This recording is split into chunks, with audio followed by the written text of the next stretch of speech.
Go ahead. Go ahead, Caitlin. If it is a not guilty verdict, will the president be disappointed?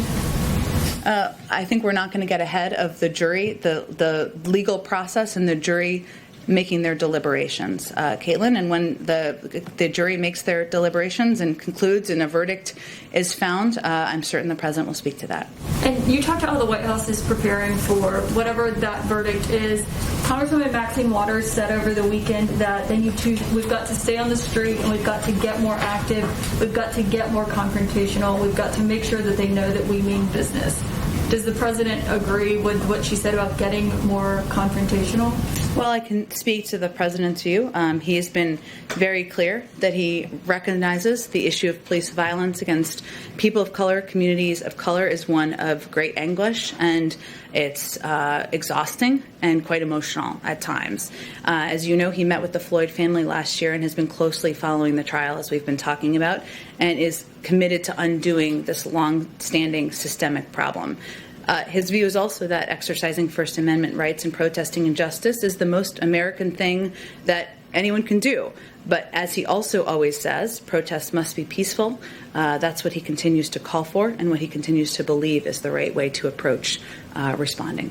Okay, thank you. And on the refugee cap, you were saying that there have been other factors that have affected what that goal is now going to be with the limit that has happened since he first announced he wanted it to be 62,500. But can you explain why 2 weeks ago, when I asked if he was committed to raising it to that number by the end of this fiscal year, you said without hesitation, yes. So I don't understand what has changed in the last 2 weeks to change those numbers, given 2 weeks ago there were the surging numbers at the border already happening. Well, first, I mean, he remains, the goal he set was 125,000 by the end of the next fiscal year. And 63,500, sorry, that was a tongue twister, is meant to be a down payment on that. And he will absolutely be putting out a cap, an increased cap, over the course in advance of May 15th. So he would absolutely like to get to that goal and reach that objective. But we also want to assess, and that's what we're doing now, what is possible given the fact that the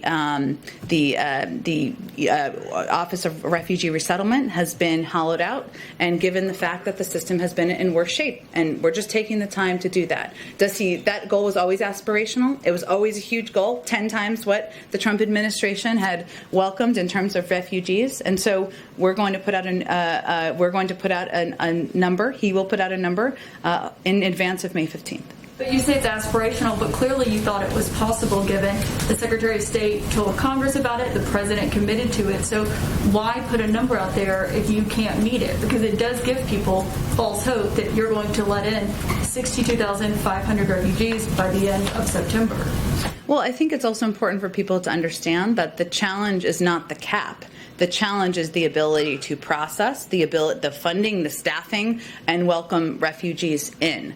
The cap is a number that anyone can set. The biggest battle to getting more refugees in during the Trump administration was the fact that there were regional limitations put in on refugees coming in from the Middle East and Africa. We've changed that cap. We've changed that policy, I should say. So the cap, the number was always going to be. We made, as I said in response to Nancy's question, we knew it was an aspirational big goal when we set it. It was going to be 10 times what the Trump administration had set as their goal, and we remain.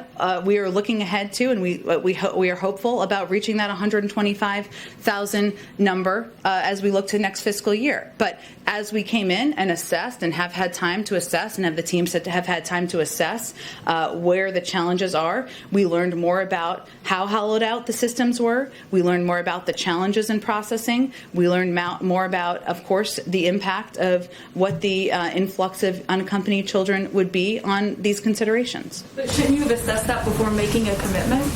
Well, the president made the announcement in early February, and he felt it was important to send the message to the world, which remains his view, that we are now a country, again, that is going to welcome in refugees from around the world. That continues to be his point of view, continues to be his objective, continues to be his policy. But sometimes it takes a little bit of time to lift up the hood, kick around the tires, and see what the big problems are. And he made that announcement within 2 weeks of taking office. So clearly we've had some time to do it since then.